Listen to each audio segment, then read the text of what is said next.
In the world of Hollywood, movies get greenlit and redlit. They get remade and rebooted. But we are the ideal. I'm Sam Gasch, and you are listening to Ideal Remake.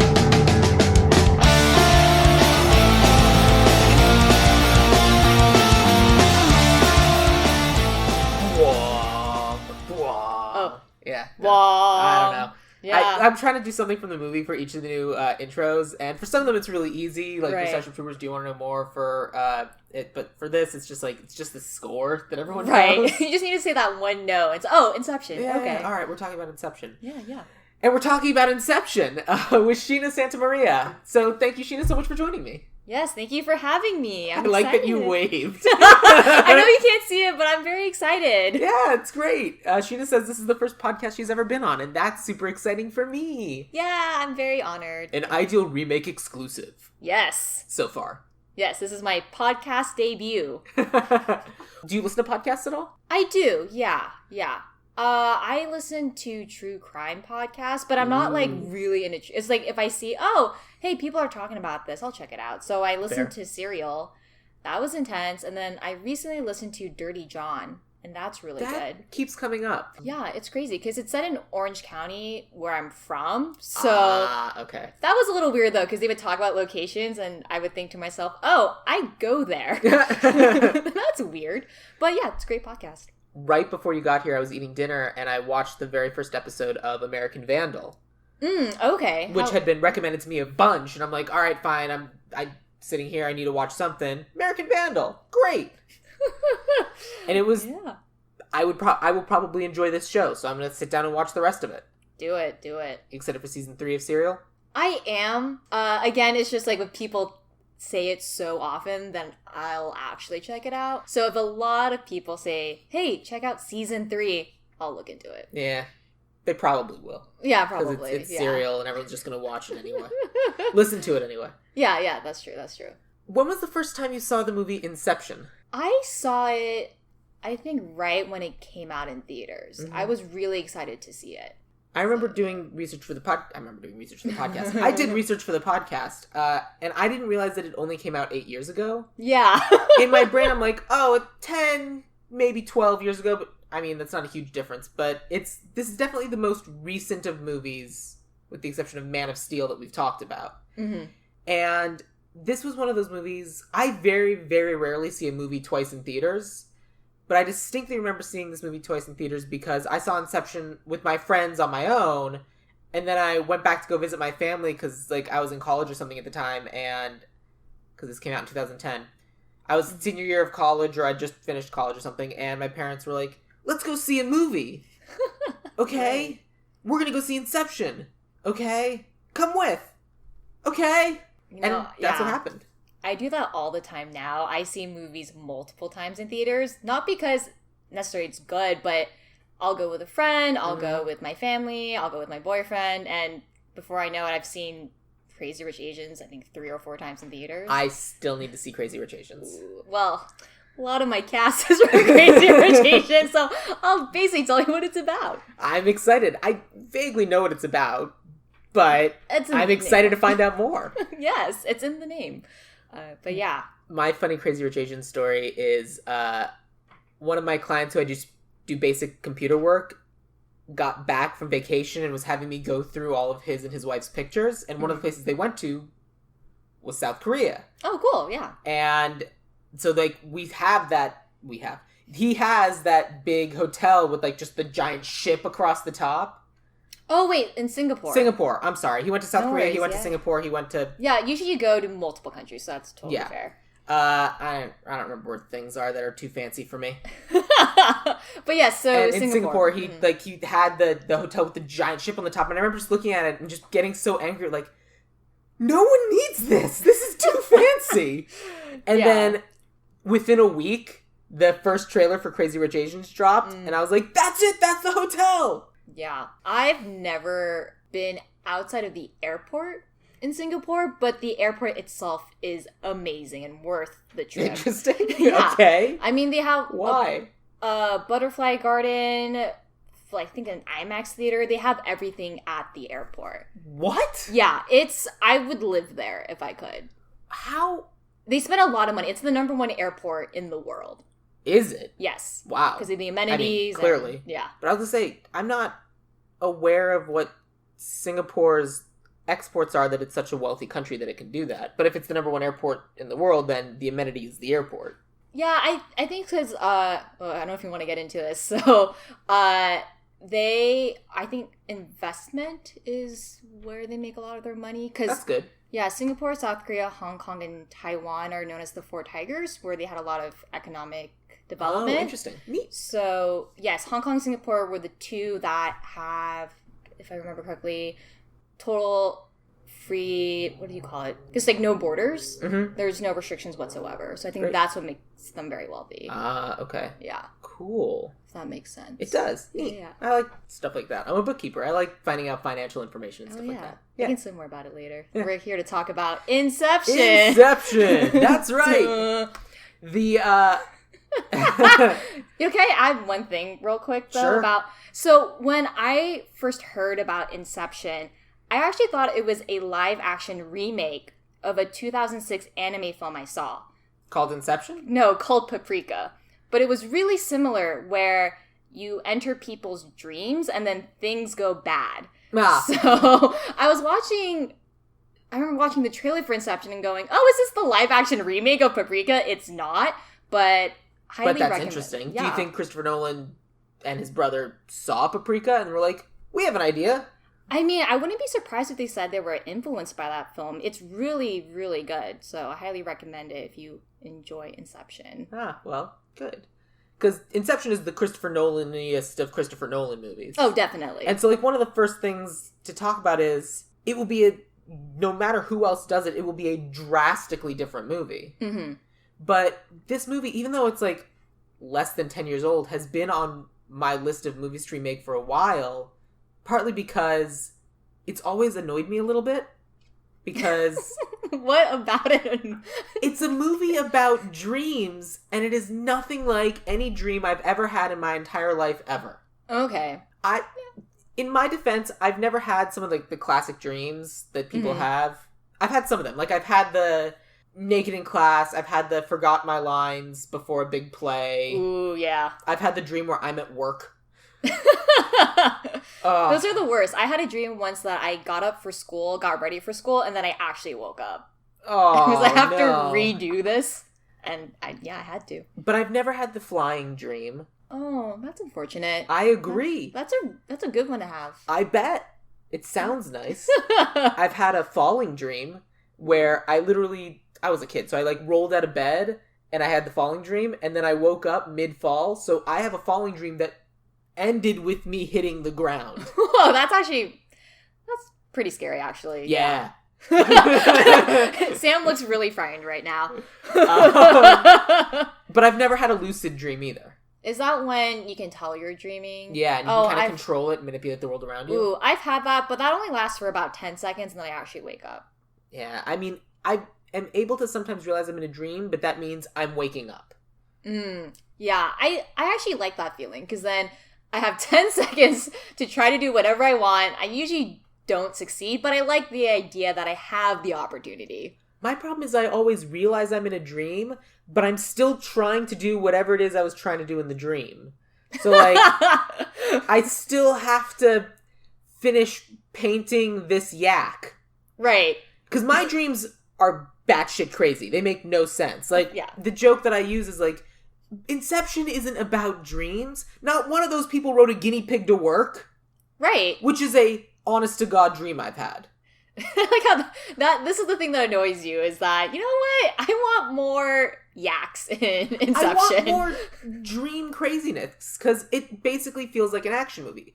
Now, to the movie's credit, that's a point of the movie, because there's that point where Mal says, doesn't the world of the dreams feel exactly like the real world, where you're getting chased by faceless organizations and this, that, and the other thing? And, the way they have it set up in that, yeah, that's the same. Mm-hmm. After the fact, there is no doubt what's real and what's not, but that's not what matters. In the dream, you're riding a guinea pig to work, but that feels real.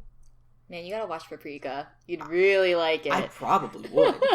But, there's a moment when Tom Hardy's character he says to Joseph Gordon-Levitt's oh, love, you've got to dream bigger or something. And he, like, just gets a bigger gun. And I'm like, did you materialize that gun? Is that the thing you guys can do? Can you make things happen because it's a dream and you can just, like, appear a thing?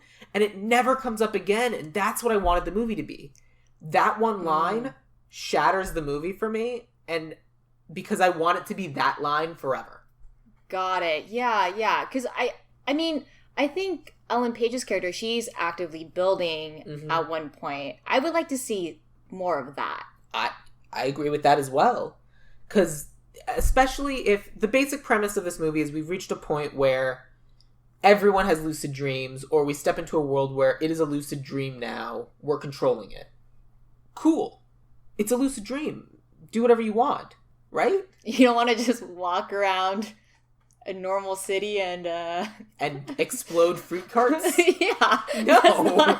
That's not what you're going to be spending your dream time doing. I don't want to walk towards a 90-degree angle in the world and all of a sudden I'm now walking another way. Yeah, it's normal to you, yeah. It's a great visual component, but I'm like, cool. I'm not going to do that in a dream. That does nothing for me. Right. I want to have a flying dream. No, that's not one of the people in this movie. They're like desperately running to try to get away from things. When you're like, you're in a dream.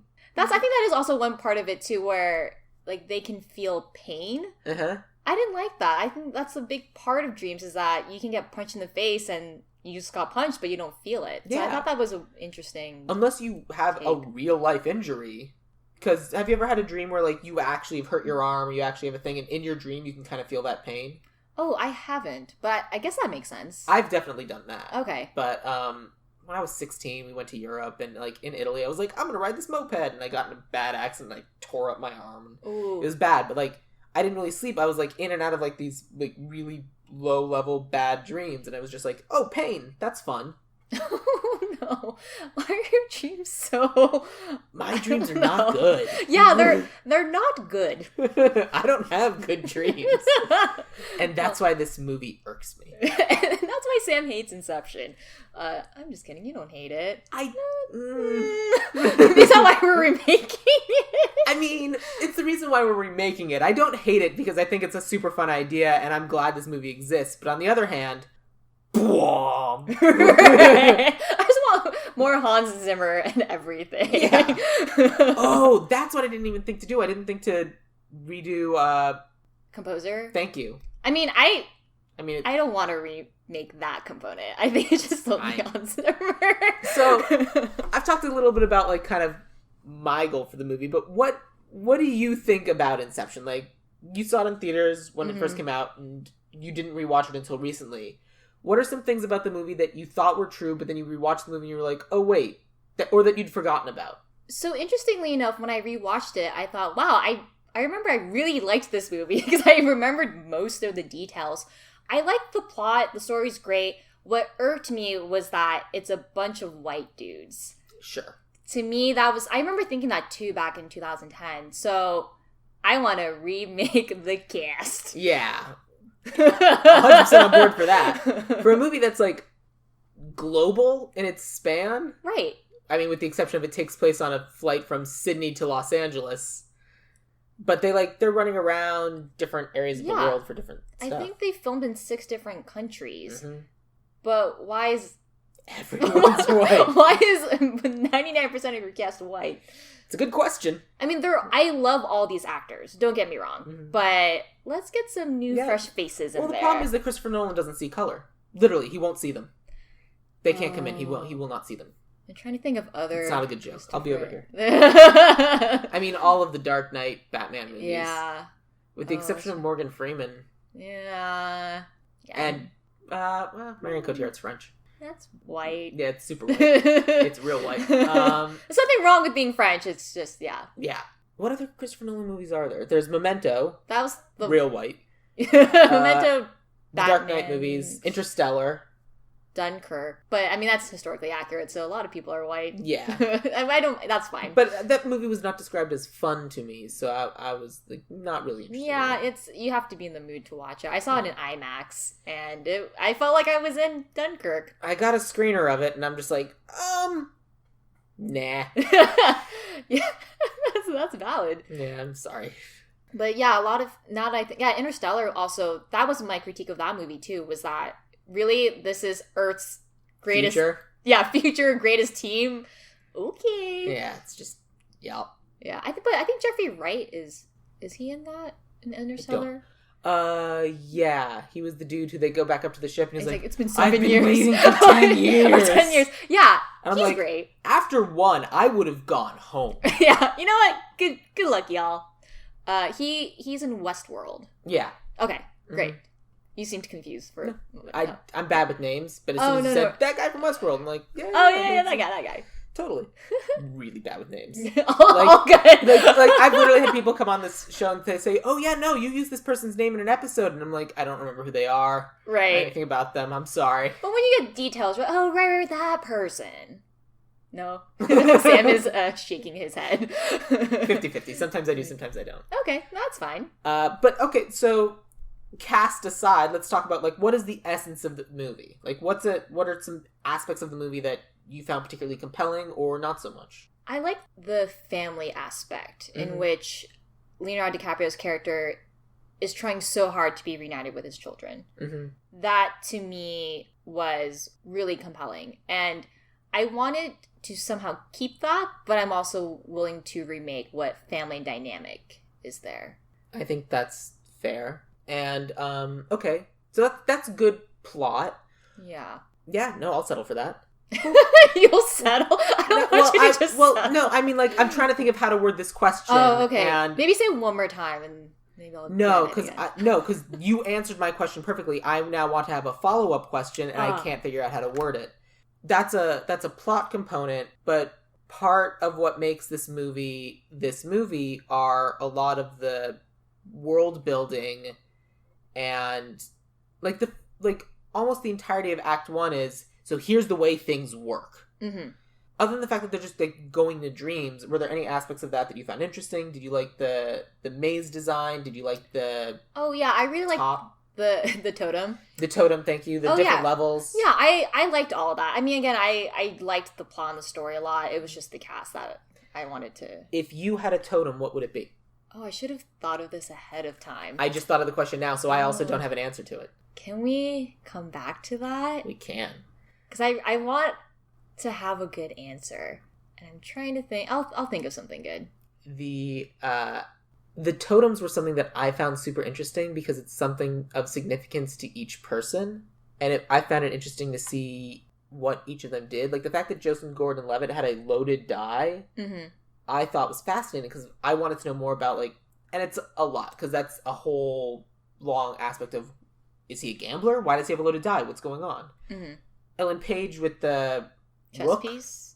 Was it a rook or a bishop? I think it was a bishop. I think you're right. Yeah, a bishop for some reason. Mm-hmm. And but a chess piece. Sense. A chess piece. That makes sense. She's Ivy League. I get that. Or strategy, right? Yeah. And then Leonardo DiCaprio had the top, but that was Mal's. Mm-hmm. I'm curious what his used to be, but I wanted to know what everyone's was. I wanted there to be a moment where they have a really bad training session, they get out of the dream, and everyone, does their own thing. And I kind of wanted to see a glimpse of what everyone's was. Oh, that would have been really cool. Can we add that? Yes. All right, perfect. Because I think that just kind of figuring out what every character's totem is tells you so much about that character. Oh, of course. I would imagine. And that's why, for me, I said, let's table this question, because I want to think of something that's meaningful to me.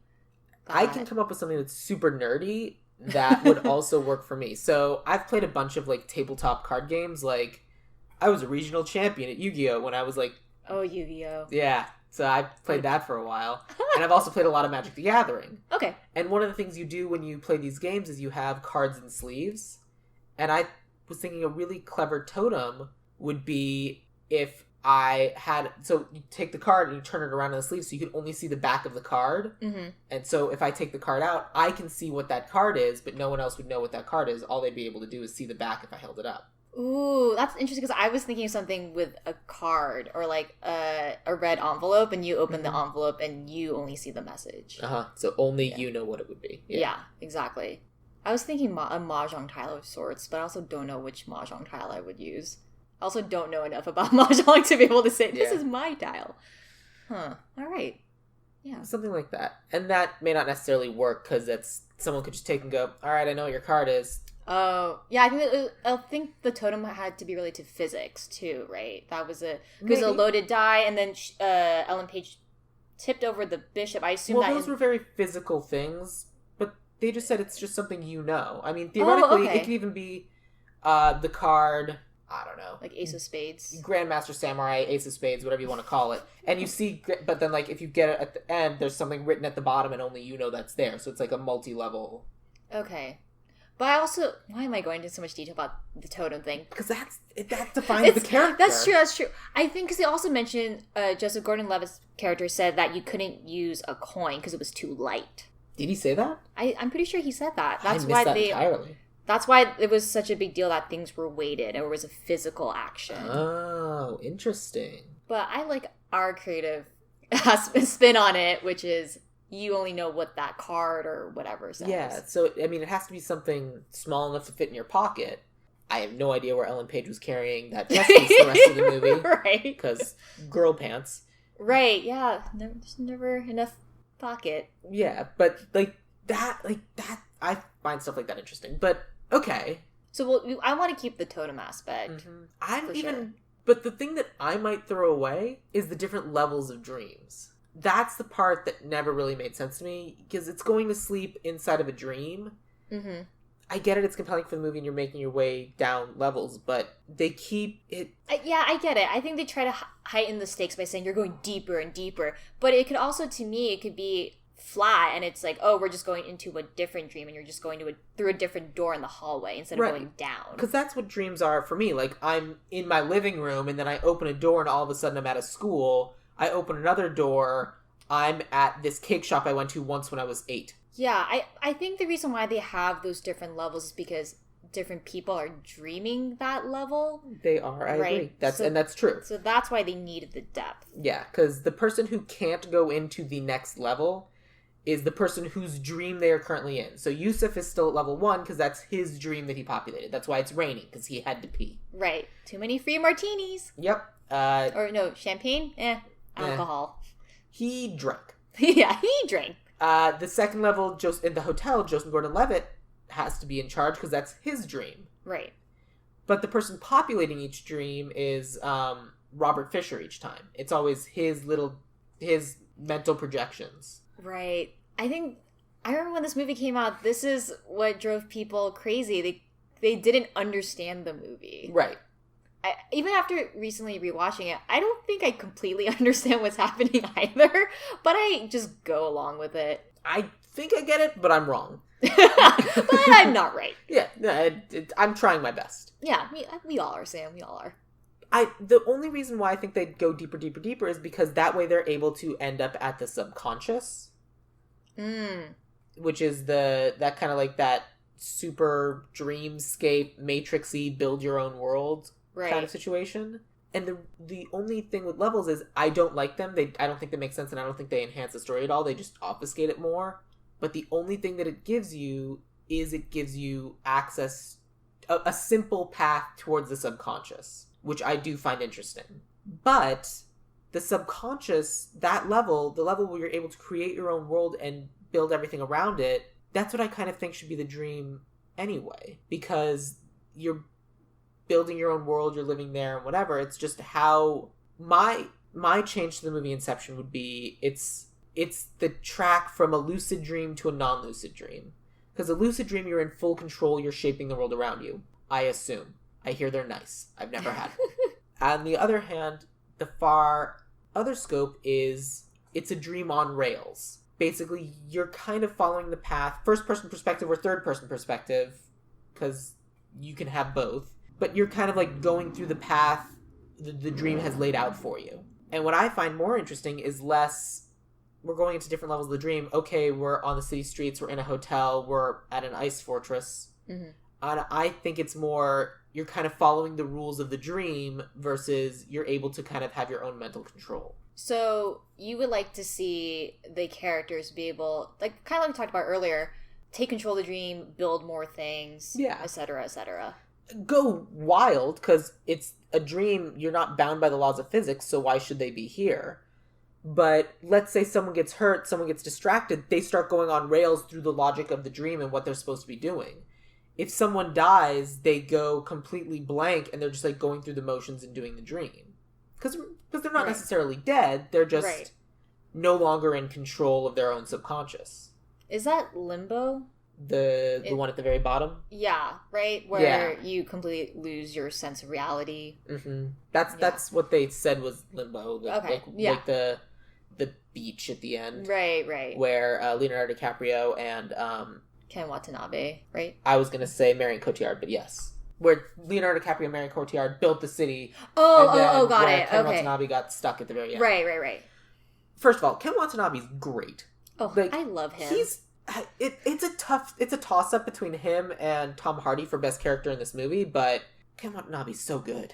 Yeah, when I was trying to come up with casting alternatives, I had a hard time with both of them. Yeah. I didn't want to recast. Yeah, that's the thing. I was like, Ken Watanabe would still be really good at this role. It was he was the role that I had toughest. He was the role Ken Watanabe played was the one that I had the toughest time recasting. And for me, mine was Tom Hardy. Mm-hmm. So, that makes sense. Yeah, it does make sense. We were watching this movie. I was watching it with my friend Caitlin, and she was like, "Oh yeah, no, he's great." I'm like, "Yeah, but he's still a bad guy." And she was like, "What are you talking about?" I'm like, "He's a billionaire who can manipulate the government and break laws. He's still a bad guy. The fact that he wants to go on a little adventure and is awesome at it doesn't change the fact that he's a bad guy. That he's literally committing corporate espionage right now. Mm-hmm. Whatever he tells them, like, they'll control the world's power source. No, they're your biggest competitor. Yeah, so you'll control." Exactly. I mean, I did think it was a boss move when he just bought the airline. That was so boss. I was like, I want to do that. I want to just buy this airline. It seems simpler. Yeah. It's so good. It seemed neater. Yeah. That's what he said. Yeah, it was. Yeah, that was amazing. And Michael Caine is weirdly in this movie for 3 scenes. Yeah, I didn't recast him. I was like, I did, but I stunt casted it. Okay. I stunt cast a lot of these people, but whose dad was he? Was he Marion Cotillard's dad, or was he Leonardo DiCaprio's dad? I actually have no idea. Because he described it as, Granddad's going to be bringing some toys for you later, and then he gives those toys to Michael Caine. Mm-hmm. And then he gets back to his house at the end, and it's Michael Caine. I thought Michael Caine is Leonardo DiCaprio's father-in-law. Father-in-law, so Marion Cotillard's dad. Right, because that'd be weird if Michael Caine was his dad. That's a weird... I learned to build dreams like you taught me. It could go either way. And I'm dating the daughter of the person who taught me. That's certainly a trope that's happened. I mean, I like to think that, he's the father-in-law. That was what I was thinking. Okay. Yeah. Cool. Great. Yeah. What did you think about the Mal storyline? I liked it. You did? Okay, good. I liked it. I mean, I also love her. Yeah. So I think she can do anything. I would say, yep, this is great. It's hard for me to ever get mad at Marion Cotillard. I saw Public Enemies. What do you think? It's a bad movie, but Marion Cotillard's great. I mean, again, because I like the family aspect of, they were together, they have children. I like that aspect of the movie. I like that aspect of the movie, too. I really like the aspect of someone who only lives in your subconscious a lot. Yeah. And I thought that they could have used that a lot more. Same thing, it's your subconscious. You can create people and characters all you want. So let's say in your subconscious, you created someone to help. Ooh. And the more in control of your subconscious you are, the more they're able to help. But as soon as you're on rails, now they're free and they're able to run around and wreck shit. Mm-hmm. So, like, let's say there's a Mal, but let's say there's another, like, let's say Ames has a projection of his own. Mm-hmm. Ames gets killed, projection all of a sudden, different person. Ooh, yeah, it does its own thing. Or does it disappear? Oh, I like that, yeah. Because the big talk after Inception is he in reality or is he not? What did you think? Well, does the top keep spinning forever? Or I was so stressed about that for a long time. I like to think that he made it out. I think recently Michael Caine confirmed that. I did not. Tell me. So Michael Caine supposedly confirmed that Leonardo DiCaprio makes it out. Mm-hmm. And the reason why is because Christopher Nolan told him, it's reality whenever you're in the scene. Oh. So interesting. This comes out 8 years later. That's the ending. That's That's interesting. That Michael Caine is the definition of reality. Right. Because it's someone that Cobb thinks about so little that he doesn't exist in his subconscious. I mean, I was okay with either ending. I think they both were compelling of, he's stuck. Well, that's that. But of course, it's the uncertainty, right? Mm-hmm. People want confirmation, and that's what makes that ending so unsettling. I agree. But that's what I liked about it. I was like, I'm so unsettled. Good. That's what I loved about the ending when I saw it with my friends, and it's what I hated about the ending when I saw it with my parents. Because my friends were like, "Oh, it's interesting. What do you think?" I mean, that's super fascinating. And then when I see it with my parents, like, they turn to me and go, "So Sam, what happened?" I'm like, "We don't know. I don't know. That's a no. So is it reality? You have to tell us. Is it reality or is it the dream?" I'm like, "Well, what do you think? You have to tell us." And yeah, I mean, I think people were trying to compute the physics of the top. When that movie came out.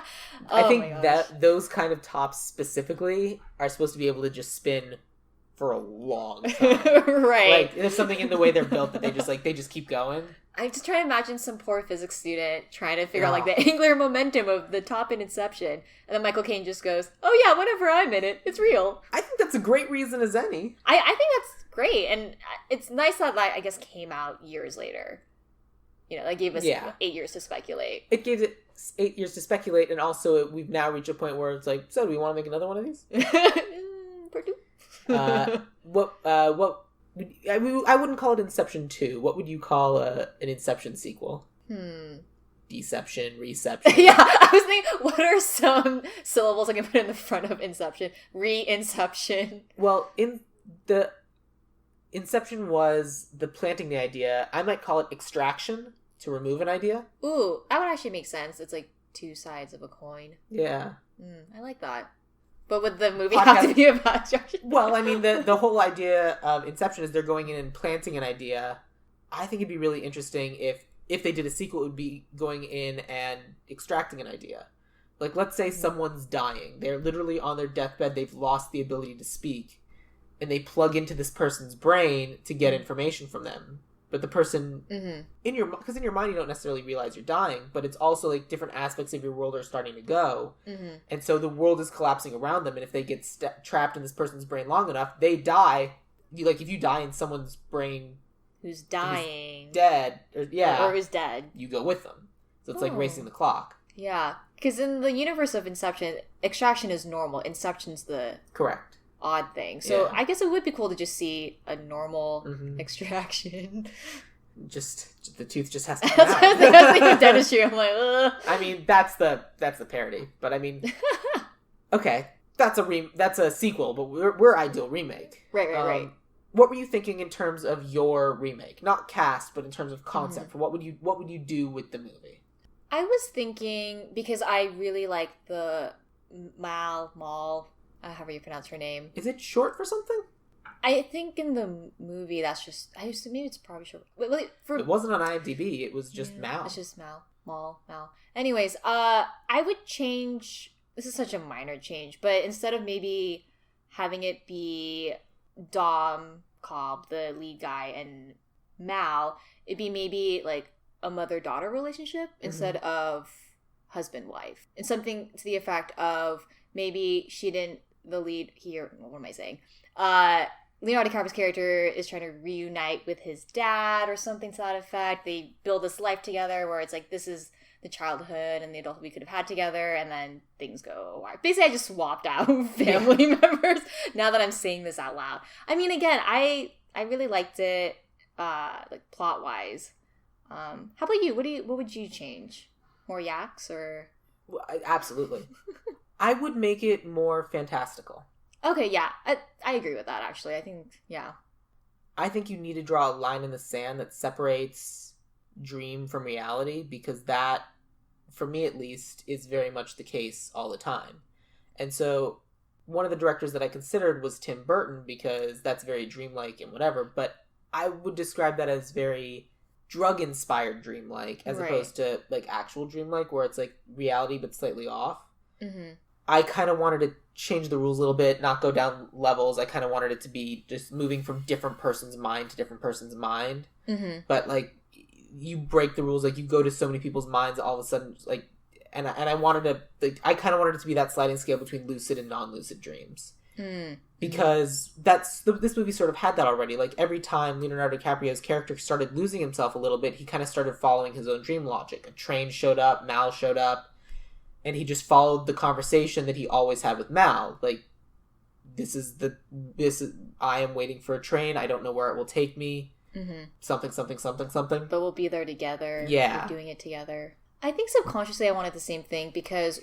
Can I talk about one of my directors? Of course. I thought Ava DuVernay would be great because of A Wrinkle in Time. I know that movie was like so, but visually I thought it was stunning. And so I think that type of visual creativity is needed for a fantastical Inception. I think she could do it. I agree. And that's kind of the sort of idea I want.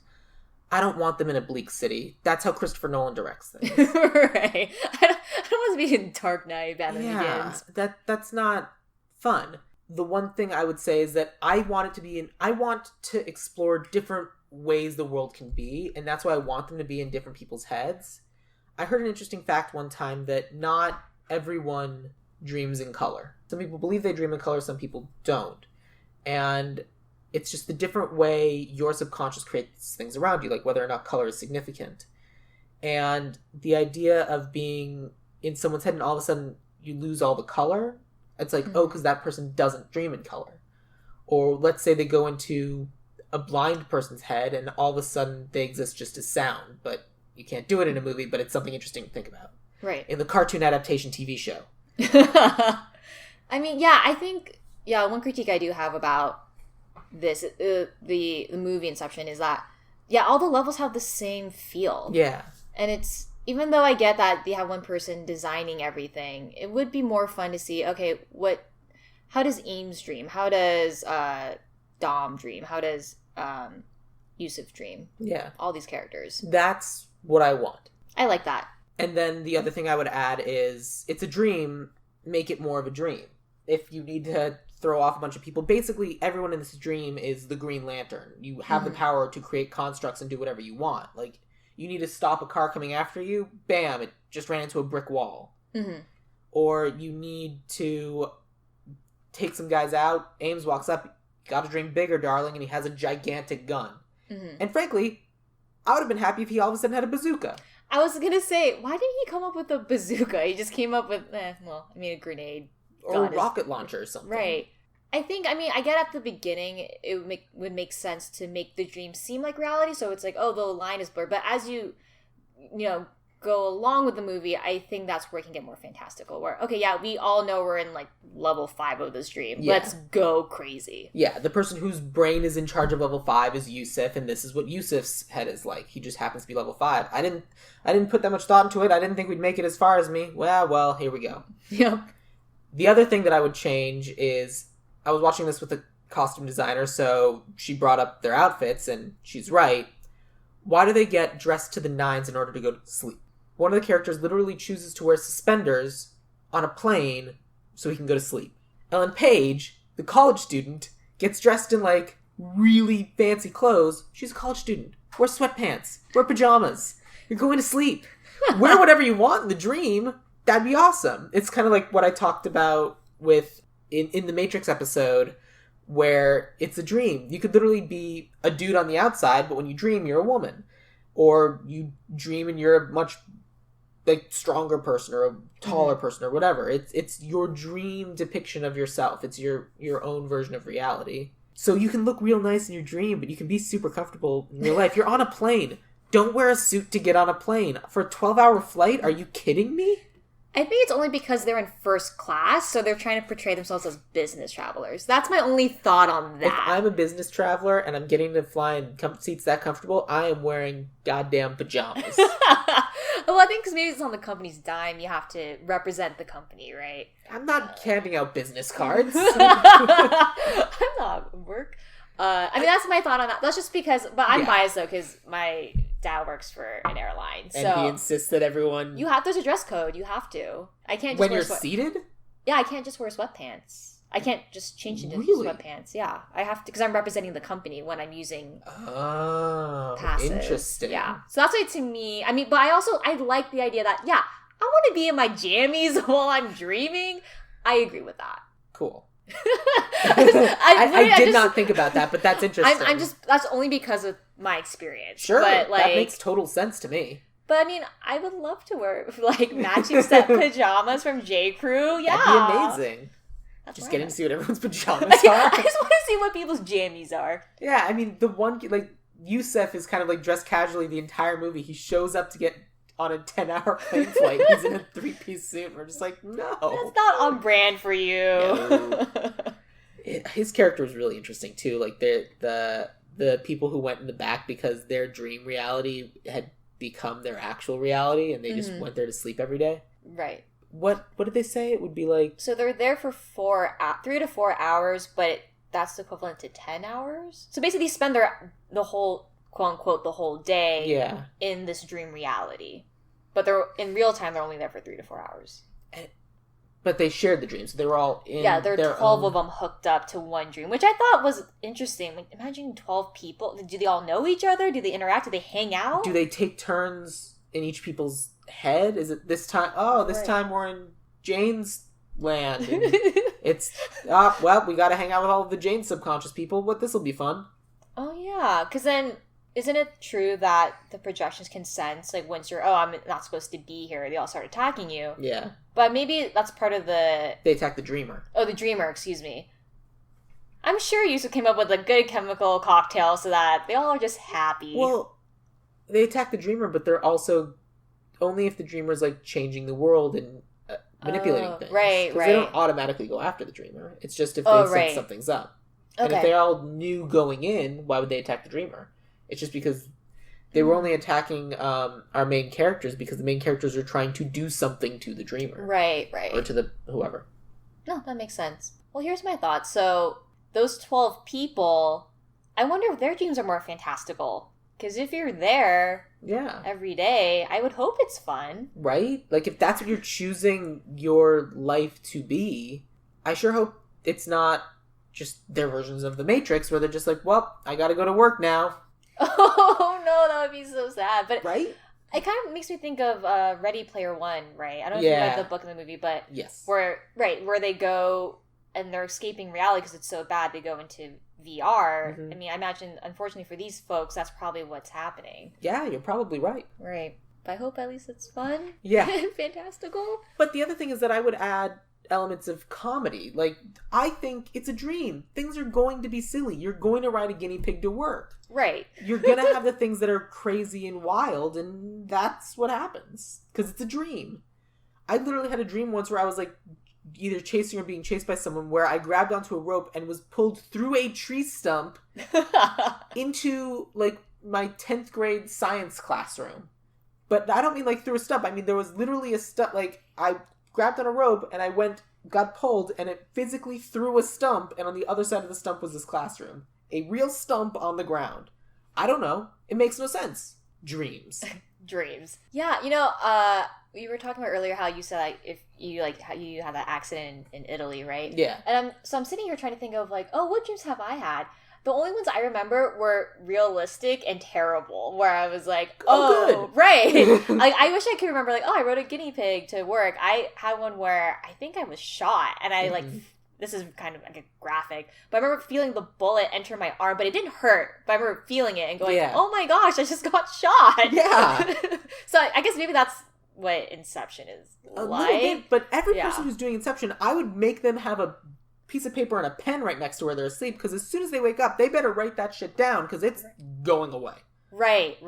Yeah. It's a dream. They fade. That's true. I actually do this morning ritual where I do something called morning pages. So the first thing I do when I wake up is I write down just stream of consciousness thoughts. And it's interesting, like, how much I remember within a second of waking up. But if I go to the bathroom and then do morning pages, I completely forget my dreams. I believe that. Yeah. Because, we just that's the problem. And the other thing that I found interesting that the movie kind of dismissed was, at some point, Ellen Page asks Leonardo DiCaprio, these people are elements of the such and such a subconscious, right? Uh-huh. Does killing them break anything in the subconscious? No, it's not important. That's not an exciting answer. Oh, right. Yeah, I remember that part. I was, that's really anticlimactic. Yeah. Okay. I want to know, like, if he kills that person, does he forget his first grade teacher's name? Right, because I think I read somewhere, I don't know, I read it somewhere, that the people you see in your dreams that you don't immediately recognize, you've seen them before. They're just strangers that you've encountered. So, yeah, if you shot a projection of, like, your 7th grade biology teacher, do you forget that person? Right. And I think the answer should be yeah. Yeah, let's up the stakes. Yeah. Yes. Way more interesting that way. Oh, definitely. Like, because that makes shooting Mal something important. Like, you shoot Mal, she's gone. Yeah. Like, you're actively destroying that part of your brain. Yeah. Or that part of your subconscious. Yeah. So, it's a Christopher Nolan with the stakes not being too high? I don't understand. What's going on? But yeah, so it was like, I want more dreams. Yeah, that's the crux of what I'm saying. Yeah. TLDR. Yeah. More dreams. So with that in mind, I think we should get into our casting, but I do think we have to start with writer-director, because I think that kind of defines the world. You started with... Ava DuVernay. I'm bad at pronunciation. Ava DuVernay, I can picture it. Yeah. Ava DuVernay, who did Wrinkle in Time. Tell me about some of the other things she's done. She did Selma. What else did she do? 13th, which is a Netflix documentary. Now I'm blanking. She's done a ton of stuff. Oh, Queen Sugar. Queen Sugar. She's the, I think, executive producer of that. Now I think about it, yeah, Wrinkle in Time is the one that is the one fantastical thing that she did. Everything else is close to reality. Well, that's not unexpected. It's right. Not about I need them to exclusively work in the realm of dreams. Oh, right. I mean, I say give her more things. So give her Inception 2. Or sorry, Extraction. Extraction? Excuse me. Well, I mean, we're talking remake, so ground up, rebuilding it, tearing down the subconscious and building your own city kind of thing. Right. You said that she was one of your options. And she was your option for director? Who do you have for your writer? Ooh, okay. So I thought of the guy who wrote and directed The Last Jedi, Rian Johnson? Ryan Johnson. Ryan Johnson? Ryan Johnson. Okay. Rian. It's Ryan? Ryan Johnson. Okay. Okay. Him. Yeah. I like him. I also like him. I think I loved Last Jedi. I know that was a really divisive film. Not in this household. Oh, great. Perfect. I mean, the moment where they go, or Space Dern, Laura Dern goes into... Space Dern? Space Dern. Space Dern. That's what I call her in the context of Star Wars. But I love it. She goes into... There's Space Dern and Dinosaur Dern.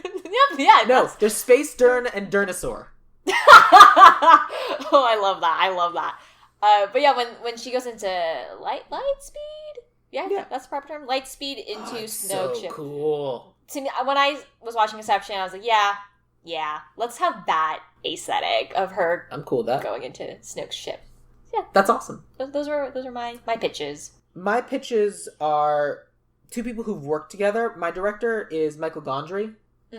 Eternal Sunshine of the Spotless Mind. Yeah. Good choice. And the reason why I picked that is because it's Eternal Sunshine of the Spotless Mind. It is kind of that aspect of dream roles where sometimes you see the person's face, sometimes you don't, and it's kind of like, and it is things being forgotten as the world goes around you, and that's kind of what that movie is, and that's kind of the aesthetic I want to take. But he also did an episode of Flight of the Conchords. He did some comedies. He's someone who has certainly done the dark think pieces, but he's also done the comedic elements, and it's a dream, and that's kind of what I wanted. And so the writer is Charlie Kaufman, who wrote Eternal Sunshine of the Spotless Mind. He wrote Being John Malkovich, which is very dreamlike and weird. But he also wrote on the Dana Carvey Show. Right, that's like what I was thinking when you said his name. I was like, yeah, I see that. Yeah, I can get behind that. And it's like ridiculous, goofy shit. Because that's what they do. It's a dream. I want ridiculous, goofy shit in a crazy world where stuff's swirling around over the family drama. Yeah.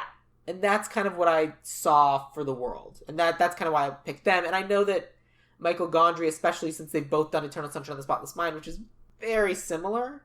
But I like Eternal Sunshine of the Spotless Mind. And I think that you lose a lot in the mystery of, well, what's happening, what's going on. And I wanted to spend more time in the dream world, losing things and memories fading. I can get behind that. Yeah. So that's why I liked him. And so I think that kind of talks about the way we would define the dream world. For Ava DuVernay and Ryan Johnson, Rian Johnson in particular normally directs the things that he writes. Like, you think he writes now in order to direct. Right. Yeah. I think that's what I was like, yeah, well, it's 2-for-1 deal. Let's have one person do both. Does Ava DuVernay also write? I would imagine she does. I know It says she has a miscellaneous crew, producer, and writer. It doesn't even say director. Oh, interesting. Yeah, because her Sundance film, Middle of Nowhere, I think she did all the things for that. Probably. Let's find out. Let's see. I'm on her IMDb page right now. Middle of Nowhere. She was the director, producer, and writer. There we go. So both Rian Johnson and Ava DuVernay, who I'm sure I'm mispronouncing it every time I say it. No, that was pretty good. Thank you for humoring me. 2-for-1 deal. That's where I'm going to go with that. Yeah. What kind of... And I kind of get the idea for Ava DuVernay about the kind of dream world she would create. So let's split the difference. Let's have our writer be Charlie Kaufman and our director be Ava DuVernay. I like that. That'd be fair? Yeah, that's fair. Sam is crossing out. That's how I go, because that way I can read it back at the end. Oh, love it, love it. That was easy. So we kind of have the weird world and quirky comedy of Charlie Kaufman mixed with the visual stylings. Because the one thing Wrinkle in Time really, really did well was it was gorgeous and it looked amazing. And the kids all bouncing the basketball at the same time is huge. Yeah. It's Wrinkle in Time. It needs to look amazing. Exactly. Cool. I like it. Now that that's done, let's get into our cast. Okay. Let's talk about Cobb. My Cobb... Dom, right? Oh, sorry. I'm so technical. Dom or Mal Cobb? I'm just kidding. It's obviously not. He's on IMDb as Cobb. Okay. Oh, yeah. Okay. Leonardo DiCaprio's character. Obviously him first. Because in the last episode we recorded, this name came up, and I've definitely used him before, but I like him, is the actor Rahul Kohli. This guy. Oh, hey, iZombie guy. Yeah, iZombie guy. And Justice had recommended him, and I love him, so I want him to be in more things. But partly because I really only know him from iZombie, I'm sure he's done other things, but I want him to be in more things so that when iZombie inevitably ends, he has 10,000 more jobs so he never stops working because he's charming and amazing. Mm-hmm. And also he's like handsome leading man, all that fun stuff. And also I think that he is fun and quirky and can do interesting dream things while also can be dark and deal with family stuff. Yeah. Now that we have this new element of being fantastical, now I'm going to still stick with my choices. So I was thinking Henry Golding. He is the male lead in Crazy Rich Asians, and he also just did... This is me plugging in Crazy Rich Asians. He also did A Simple Favor, that Anna Kendrick, Blake Lively movie. Uh-huh. Sam is unconvinced. I think he would be perfect. He's suave, he's sexy, he looks good in a tie. He's also emotionally vulnerable. I think he would be great. I also actually have another person, but I will just tell me the other person. Because I'm less convinced by his 2 credits as a leading man. Well, that's the amazing story. That's his amazing... That is his amazing story, is that he... Great, tell me his amazing story. Okay. I want to know his amazing story. So, okay, here's the story. So, they were going to start they were going to start shooting Crazy Rich Asians, and they had a few weeks left, and they still hadn't found their Nick Young, which is the male lead. Sure. So, an accountant at the production company said, oh, there's this really good-looking travel host. You should have him come in. Travel host? So he's a travel host in Malaysia, like BBC Traveler, I think this one. Oh, okay, I understand. Yeah, so then he came right in, and that was his first role. And so ever since then, he's just been booking leading man roles. So he's going to be in the new movie with Emilia Clarke. Monsoon or Last Christmas? Last Christmas. That's the most recent casting news. So his credits are Crazy Rich Asians, and then A Simple Favor, and then Monsoon, and then the latest thing is Last Christmas. So really... 2018 is his first year of being a well-known actor. Yeah, I mean, his first thing is Crazy Rich Asians. Right, and according to my understanding, what a thing. and my understanding is he's very good in it, obviously. Yes, he's really good, and I want to take a risk with him and see what... I mean, it's not really... I don't know. I think he's great. I want him to be in things. So. I mean, that's basically my logic, too. But... yeah. Well, can I tell you my other person? Sure, tell me your other person. Tessa Thompson. I also like Tessa Thompson. I got nothing against Tessa Thompson. I think she would be great because, okay, let's think about this. So, Dom is, business savvy guy. He is charming, but then he also has this, background of his ex-wife, or not ex, well, yeah, wife killed herself. And I think, think about how she was the love interest in Creed, combine that with Westworld, and then combine that with her role as Valkyrie in Thor. She can do action, she can do drama, she can do it all. Agreed with all of those things. And I just want to see her in more power suits. But yeah, that's who I think should be the lead. Or one person who could be the lead. Between the two, though, who would you pick? So then, because I think a big part of Inception is the ensemble. Yeah. So I have it where if it's one person... it depends on who we have for Maul. Right, yeah. Well, let me put it this way. If Tessa Thompson is Dom, then Henry Golding is going to be Maul. Who's Henry Golding? The Crazy Rich Asians guy. Okay. I just put them... I just think they would look good together, too. Okay. I mean, for Maul, I said the obvious choice is Constance Wu. Oh, really? Yeah. I wanted to put her somewhere, but I think because I also had some other folks for Maul. Well, because I picked her specifically for that role because of the roles she's previously played, and this is an opportunity for her to break away from that sort of thing. Because she's kind of played in Crazy Rich Asians, she plays the person in love, like the kind of the reverse love interest. Like, I'm trying to find out the romantic comedy. Right. I got you. And in Fresh Off the Boat, she's the wife, right? Yeah, the mom. Yeah. And those are kind of the characters she's played. And so I think it's interesting if she comes in with that sort of character. Oh. And then you kind of find out that especially she becomes more duplicitous because it's more dreamlike and she takes on more roles. But... I like that. I said the obvious choice is Constance Wu, but how about Kelly Marie Tran?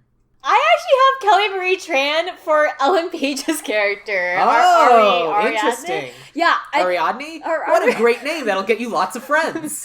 Every time I was trying to practice saying her name for this, I kept saying Ariana Grande. I don't know why. Ariadne. I just kind of kept adding syllables. No, because for that character, for Ellen Page's character, Kelly Marie Tran is my only choice. For Ariadne? Yes, however you pronounce it. I'm not opposed to that. Huh? My Ariadne is Saoirse Ronan.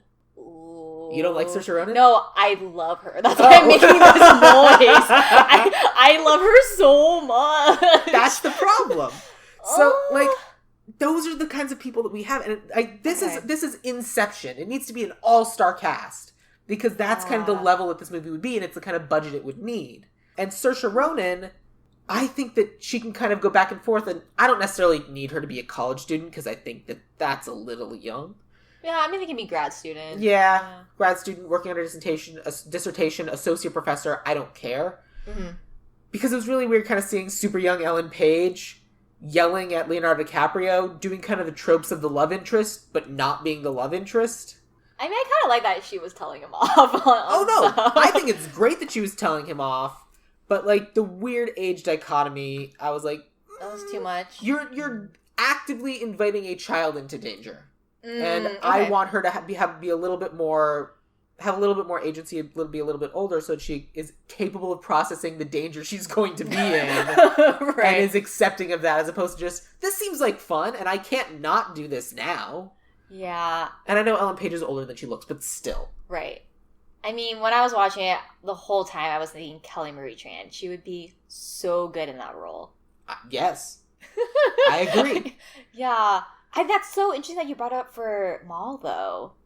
That's really interesting. It's a different kind of role, but it's also a good role. Yeah. But again, I'm perfectly happy making her Ariadne. In fact, I'm going to do that now. Oh, okay. Cool. Well, let me throw in another name for Maul. Vanessa Kirby. Tell me about her. So, she's known for The Crown, which I've never seen, but she's in the latest Mission Impossible, and I absolutely fell in love with her in that movie. And I think she'd be able to both be fierce, but heartbroken. She can do all the things. But it's also based on Mission Impossible, but then when I heard she was on The Crown, I was like, well, clearly, she's very talented. Yeah. And she's a really well-known stage actress in the UK. So she's British. You can put two and two together. I think she would be good as She probably would be. Maul. I think that we have interesting choices, but I think that it depends on who we have for Cobb. That's true. I think our Cobb and our Maul need to go together. Yeah, and let's come back to it then. Yeah, let's because I think those two are the pairing of the cast, so to speak. I don't necessarily need it to be heteronormative, but right. No, I concur. I mean, then I can put Tessa Thompson somewhere else. I had another. I just love Tessa Thompson. Yeah, she's great. We've cast her a bunch of times in this show. Oh, I'm sure. Let's talk about Arthur. Okay. I have Riz Ahmed. He was in Rogue One. He's the pilot. Oh, yeah. And then he was also in The Night Of from HBO. Right. I think he won an Emmy for, if I remember correctly. Maybe. I don't know. Yeah. Yeah, and he's good. Tell me more about him. Pitch him. Why would he be good as Arthur? Other than the fact that he looks a little bit like Joseph. I really liked him in Rogue One. I know, I should probably talk about The Night Of, but with Rogue One, I don't know. Now I think about it. In Rogue One. Is the other. He's not. He worked for the Empire, but he was just he was the traitor. Yeah, he was the traitor. The one who had the information, who was being tortured by Forrest Whitaker's character, the rebel guys. They were torturing him. Yeah, with the weird octopus monster. Right. Yeah. And then they find him in the jail. Right. I don't know. I just feel like because for that character, you need someone who can tell off the Cobb character, and I think Riz Ahmed could do that. Mm-hmm. Obviously, depending on who he casts as Cobb. Right. But, I think it depends, but yeah. Yeah. You need someone who's self-assured and confident and is able to kind of right, yeah. Who has been friends with Cobb for a really long time and is able to kind of call him on his shit. Or her shit. Yeah. Yeah. That's why I cast Michelle Rodriguez. Oh, yeah. I could see that, yeah. Because she's an Avatar, but she's also in... I wrote Fat and Furious, but Fast and Furious, because I did a typo. Good for Sam. I'm really self-conscious of my typos, because I did an Instagram post today, and, I got called on my typo, and I'm no! But she's also in Lost, and she's this, supremely confident, powerful woman, and... Right. I absolutely could see her calling everyone on their shit. I think... And also, I'd like to have more women in this cast. Yeah, I think that's why for me, for Cillian Murphy's character, Robert Fisher, I have a bunch of female pitches for that. So I think that's what I was doing. I would put Michelle Rodriguez as the heir to a business empire. I thought about that too, except that they're breaking into someone's brain and trying to convince them to do something. Oh, Michelle. And the optics of doing that to a woman are not good. Oh. Especially if it's a bunch of dudes breaking into a woman's head to convince her to do something. I mean, maybe that's why I was gender flipping some of these other roles. Oh, I see what you're saying. Oh, I didn't think about that. I guess for me, I was thinking, I think it'd be cool to see a powerful woman who is about to inherit, an energy conglomerate. That's where I was coming from. Yeah, but the problem is that then we're all on her side, and we want her to control a powerful energy conglomerate, and we don't necessarily want to see it broken up. Yeah, okay. That makes sense. That role, yeah, stick with a dude. Okay, well... Let me see. I think, lucky for you, I am ridiculous, and I have a male backup choice. Just in case. Yeah, just in case. But for Arthur, I do think we should go with Michelle Rodriguez, just full. Yeah. No, I like her. Yeah, I really only know her from Fast and Furious, so I would be happy to put her in something like this. It says she's known for Avatar, but I don't remember who she was in Avatar. I don't remember. I haven't seen Avatar since I saw it in theaters. Yeah. I know she's good. I've definitely seen her in other things, but I can't for the life of me know what they are. But I know she's good. Yes. Do you want to talk about the Robert Fisher character? Do you want to talk about who your male backup was? Yeah, Chadwick Boseman, Black Panther. Yeah, he's great. Yeah. I also kind of pulled from that same world. Who did you? Don Cheadle. Oh, okay. Real toss up. I picked Don Cheadle because he's a little bit older, and because I kind of think. And he can do comedy a little bit more. There's a funny video that I saw online where it talks about how Chadwick Boseman is the only Marvel character who doesn't quip. Oh, that's true. Yeah, he's very serious. And for the world that I created for Dreams, I kind of want Don Cheadle to go back and forth between being the very, very serious person and being, all right, let's do this. We're going to go solve the problem. And he's been, like, completely tricked, and all of a sudden he has the army helmet on. He's holding the rifle that shoots grenade bubble gum. And he's ready to charge into battle against the bunnies. Mm-hmm. And I can see Don Cheadle doing that. He's Captain Planet, goddammit. He's gonna turn people into motherfucking trees. Okay. I think what's throwing me off is this new fantastical element, because I don't have a lot of comedy folks besides Kelly Marie Tran. Well, I mean... I don't necessarily describe her as a comedy folk, but yes, I know what you mean. Yeah, like for those who don't know, she's in the LA improv scene. So is she? Yeah. I've never seen her perform. Oh, she's hilarious. I'm sure she is. I've just never seen her do stuff. Her team is Number One Son. I'm not even Number One Son? Yeah, it's all female Asians. Great. And yeah, she's fantastic. So yeah, I only knew her before Star Wars because she friends of friends, things like that. And so yeah, I know her from improv. So that's what TV. I'm like, she's hilarious. When I went to go see The Last Jedi, I saw a WGA screening of it, and my friend Chuck, who I play Pokemon Go with, leaned over to me and he just pointed to Kelly Marie Tran and says, "She plays Pokemon Go. She got the whole cast into it." And I was like, "That's amazing." Yeah, no, she's great. And that's why she's a great Ariadne. Exactly. But I don't necessarily want comedy people for everything, because... Right. I think that particular character, sure, but, like, I don't necessarily have any comedy people left for anything else. Other than Cobb, but, like... Okay. It's just him, because he's the mark. Okay. He's the one where we kind of need to see him go back and forth, and, like, he's being tricked, so that needs to be funny. I think. No, otherwise it's sad, because otherwise they're ruining Robert Fisher's relationship with Browning. They kind of made him out to be like this sinister guy who's like going behind his back, but we don't know that. Right. No, I think he's supposed to be he's a chill dude in real life, but I don't know. So here's the thing, because I appreciate that you're saying the optics would be bad, but I think it would be fine if it's a woman. I don't know. That's how I feel. I don't want a bunch of dudes breaking into a woman's brain in order to force her to think something she doesn't think. In order to make the one female executive give up her power. Okay. I get it. I know you're saying it out loud. People who are listening are probably like, yeah, Sheena, what are you thinking? But I don't know. There's a good chance I'm wrong, and you might not have a problem with it. Globally, though. Right. Okay, we won't take a risk in that regards. So we have Chadwick Boseman and Don Cheadle. Let's go with Don Cheadle. Okay. Comedy. A little bit more. I don't have comedy people for anything else, but for this one, yeah. Yeah, I mean, understanding, like, we decided it's going to be more fantastical. Yeah, Don Cheadle's hilarious. Let's put him there. Yeah. So you said you had a lot of trouble with Ames. Oh my gosh. So I'll go first, and then you can tell me who you came up with. Okay. My Ames is Idris Elba. I have him as Peter Browning. As the old guy? The one who's friends with his dad? The father figure? But also I don't see why Idris Elba couldn't be Chadwick Boseman's uncle. I don't have a problem with that. I don't know. You mean Don Cheadle's uncle? I'm sorry. Well, now that we have Don Cheadle, then it's weird. Browning was a character that I cast, and I was like, I don't care about Browning. Yeah, that's how I'm like, I don't give a shit. But I just liked... I mean, my Browning is Gary Oldman, but I'm like, I'm perfectly happy if we cut Browning. Yeah.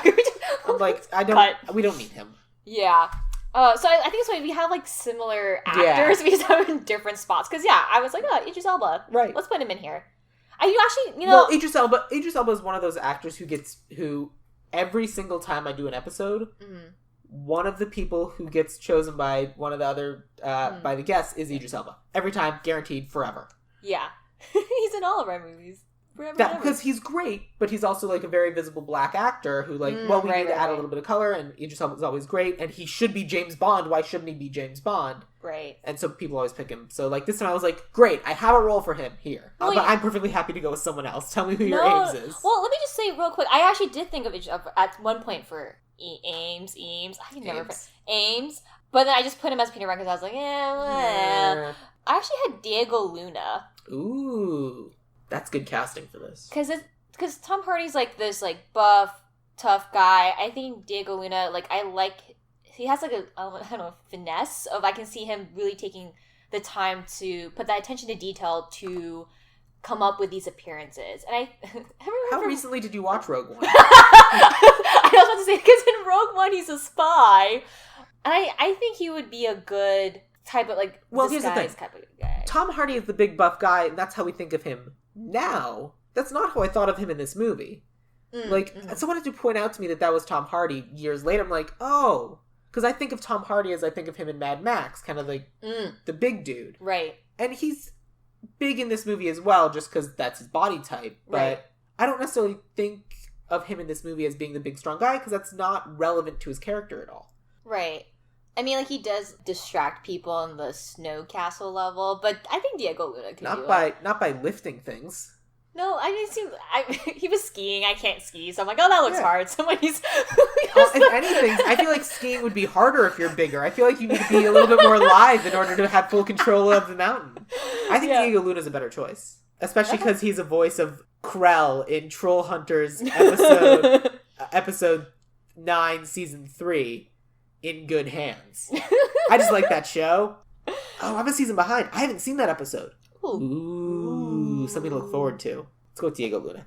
Yay! I like him a lot. As you can tell, I say that for every person. I just have a list. You pulled everybody from Rogue One and from Crazy Rich Asians. It's fine.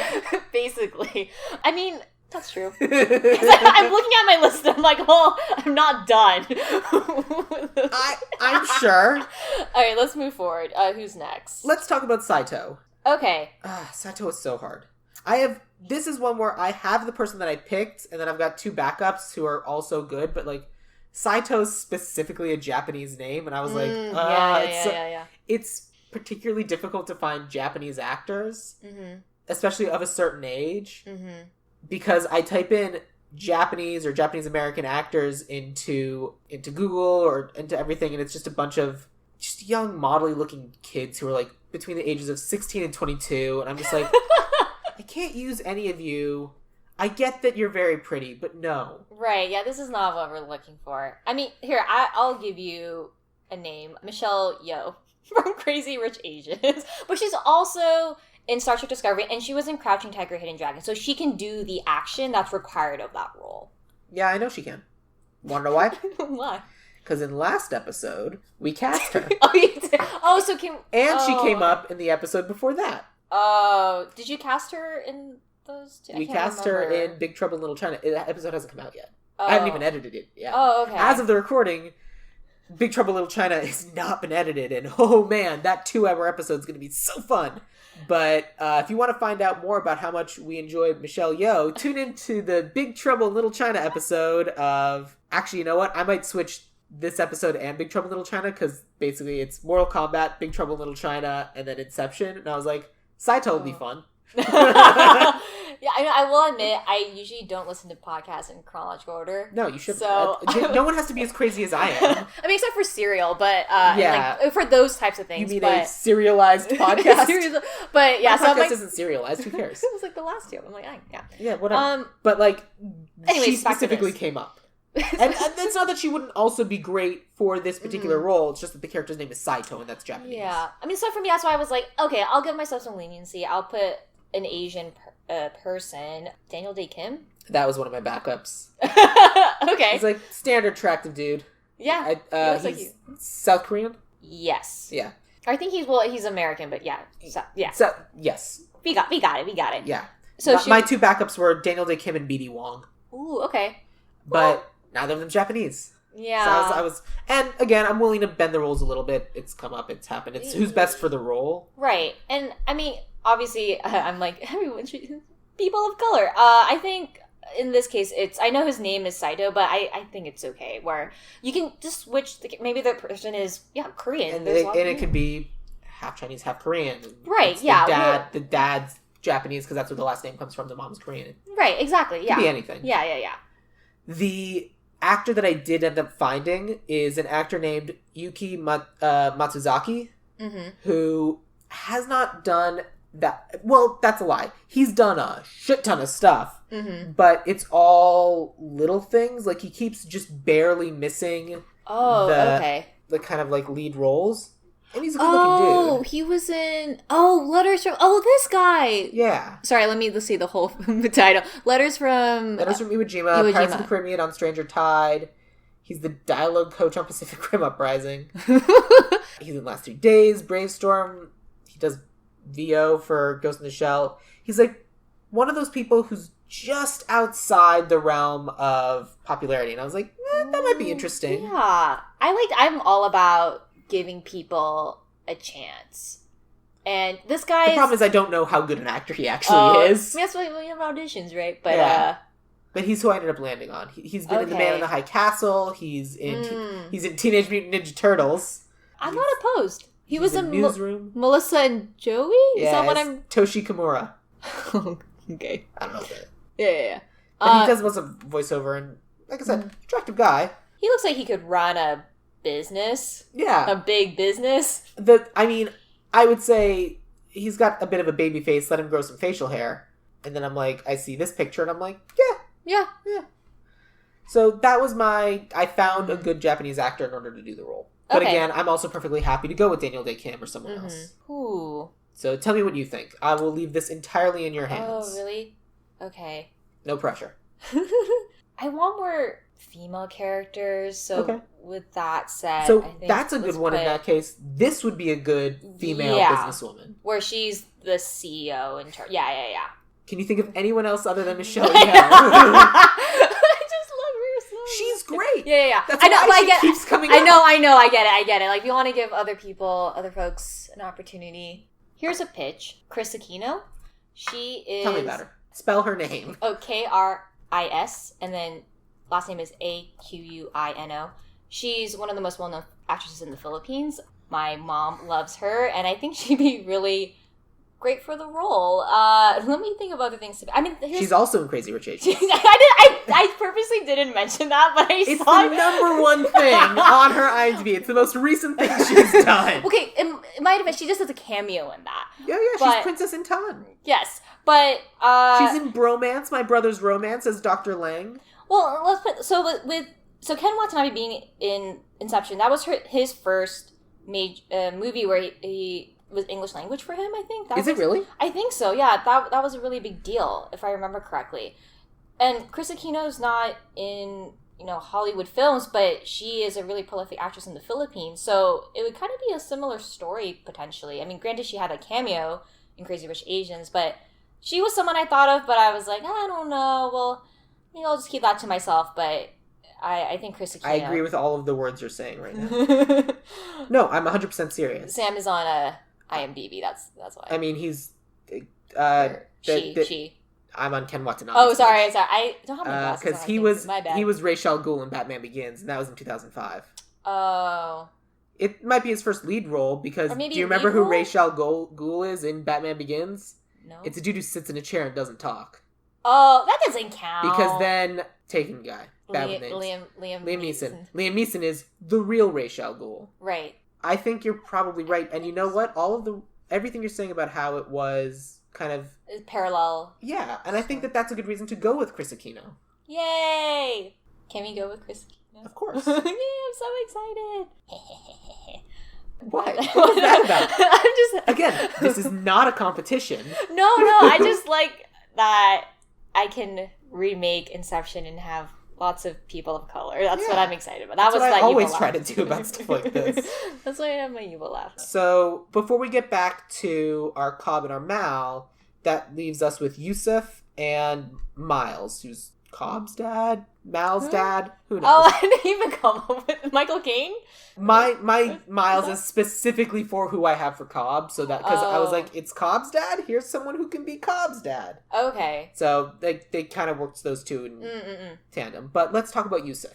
Okay. Who did you have? I have Darren Criss, who's fresh off an Emmy win. What did he win his Emmy for? For American Crime Story? Versace? Is that what that's called? Was he?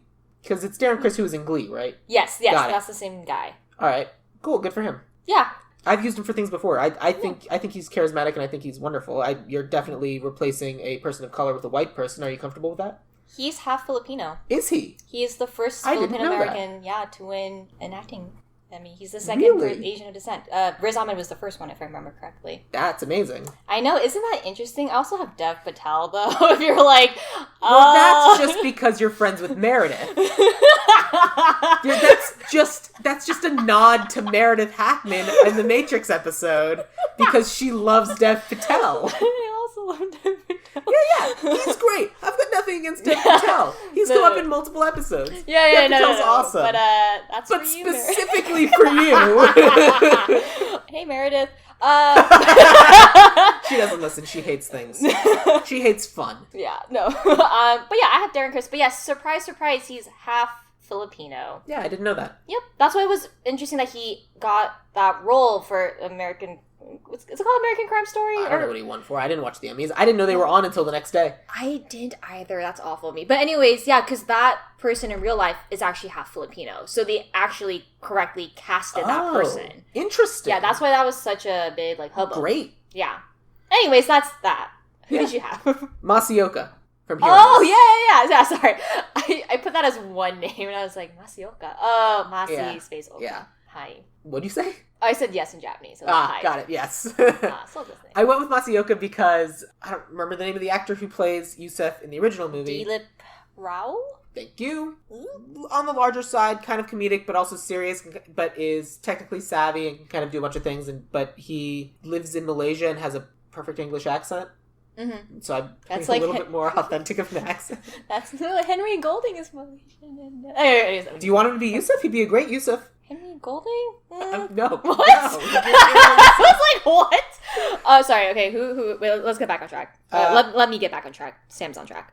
What are we doing? We're talking about Yusuf. Okay. And I said Darren Criss, and you said Masioka. And then you were going to add something, and then I cut you off. No. Well, because here's the thing. I don't know what Masioka has done recently. Didn't they do Heroes again? I don't know. I don't know. Because I like him. He was in The Meg. Yeah. Like, he's been in a bunch of different things kind of as, like, little characters here and there. He's been producing a lot. I think that's what he's been up to. But then I would see that. Oh, I don't know.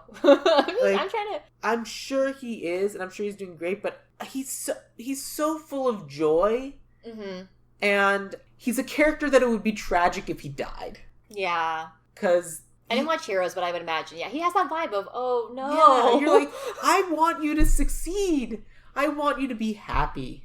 I want things for you. Yeah, I'm not opposed. I mean, I guess my only thought is he's the chemist. And then, I mean, that's fine. We already have Kelly Marie. I was like, the smart people are Asian. That's true. But then Darren Criss is half Filipino, so who am I to say? We also have an Asian person as the strong business person. That's true. I'm just putting all of my Asians in here. I'm helping. No, you are. Sam Two of those were mine. Yeah, no, Sam is great. 1.5 of those were mine. I mean, I like Masioka, actually. I'm sad I didn't think of him. So let's put him down.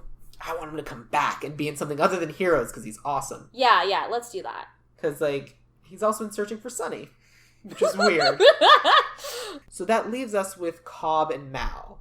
So for this crew...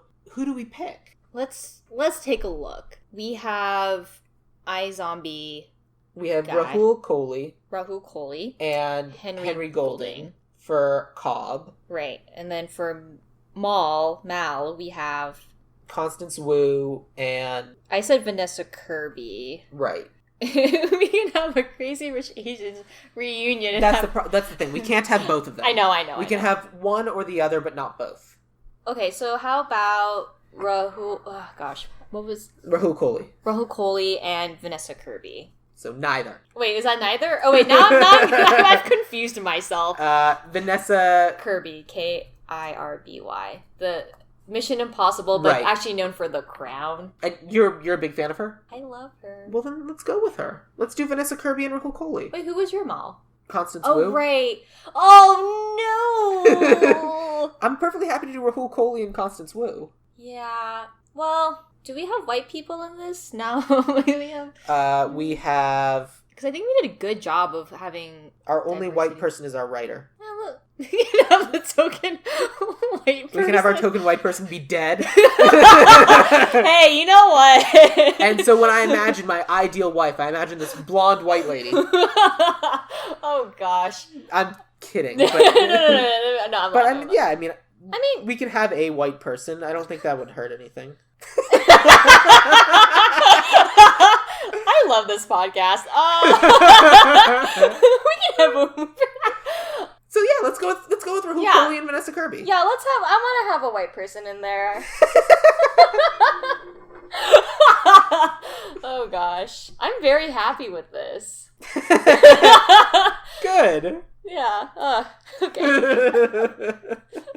All right. So we do and then because of that, and because we went with the person I have for Cobb, let me tell you who I have for Cobb's dad, because that's who I thought. Oh, right. was. Who?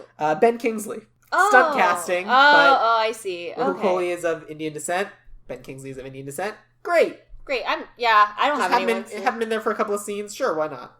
Yeah, I'm for just that. someone go, yeah, no, don't fuck this up. Right. Here, meet Kelly Marie Tran, who's my best student, who will actually be able to design mazes for you. Was the fact that mazes were involved at every point relevant in this movie? No, cool. I mean... So, why is Ariadne there? I think she's just there to be the person, the innocent person who Cobb bounces ideas off of. And I think that's an important job. If she's a designer of the dreams, that's great. And I think that that's a really cool idea. But I think if she's the designer of the dreams, that needs to be relevant. Because it literally never comes up, not once. I mean, I think they try to justify it by saying she makes it a maze, and then it's what is it? So Mal can't. What was it? Something? Yeah, it was something like that. But it was also it was so that they could run from the projections. Right, the projections couldn't follow. Right. But what I think would be more interesting is if Ariadne is the toolkit, the bag of holding, so to speak, the Swiss Army knife of solutions to problems. Like, she plans a bunch of things out in advance of things to exist in the dream world that can't necessarily exist in the real world. And so she has the bag of tricks that people need. Like, Ariadne, I need something to get rid of these guys. Great. And she pulls something out and said, here you go. And it's, I don't know, it's a wall made out of shields. Mm-hmm. And they're able to do that, and it runs into the wall of shields, and the shields fall down, and then there's spikes for tires. Mm-hmm. Or, we're falling! Ariadne, we need something to do. She says, great, I got it. And she throws something down ahead of them, and it's a gigantic pillow made out of kittens. So when they land in a pile of kittens, and it's warm and soft and wonderful, and you try really hard not to think about that. If you can see the ones that they didn't land on, the ones that they did land on is a problem. But it's a dream, so they're fine. It's fine. But, she could be the designer of the tools. Yeah, she's, the team inventor. Yeah. The reason why Cobb doesn't do that anymore is because he doesn't have as much imagination anymore, because whenever he tries to imagine something new, he just imagines Mal. And so he has to be focused on the job ahead of them. Right. Because if he lets his mind wander into creativity, he just drifts back to Vanessa Kirby. Yes. And I think it's important also, you have to delegate tasks. You can't do everything. So Kelly Marie Tran would be thinking of all those things. And I think she'd be good at that. She'd be excellent at it. And so that's why... So it's just occurring to me now, but I think that should be her actual job in our remake. Mm-hmm. I like that. In the Sheena Sam Inception remake. Extraction. That's the sequel. Oh, sorry. I'm so confused. That's the sequel idea that I came up with. Excuse me. Just as a side note, as a bonus for you listeners, sequel to Inception, Extraction. Tune in to the Inception episode to hear what my brief talk. Great. We're doing great. We're doing it. But cool. So our cast is Cobb, Leonardo DiCaprio character, played by Rahul Kohli. Arthur is Michelle Rodriguez. Ariadne is Kelly Marie Tran. Mal is Vanessa Kirby. Ames is Diego Luna. Saito is Chris Aquino. Youssef is Masi Oka. Robert Fisher is Don Cheadle. Nuts to Browning. Miles is Ben Kingsley. Our writer is Charlie Kaufman, and it will be directed by Ava DuVernay. And that's Inception. What do you think? I would pay good money to see this. Yeah, I would watch this movie. Just crazy, batshit dreams all over the place.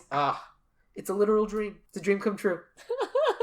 So, Sheena, tell me about some of the things that you do. Tell me about, what would you like to promote? What other things do you want people to be aware of?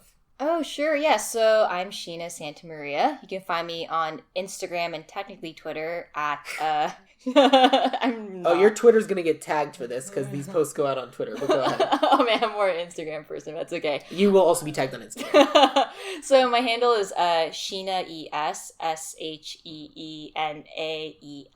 I have a lot of sketches coming up, so if you follow me, you'll find out when those are coming out.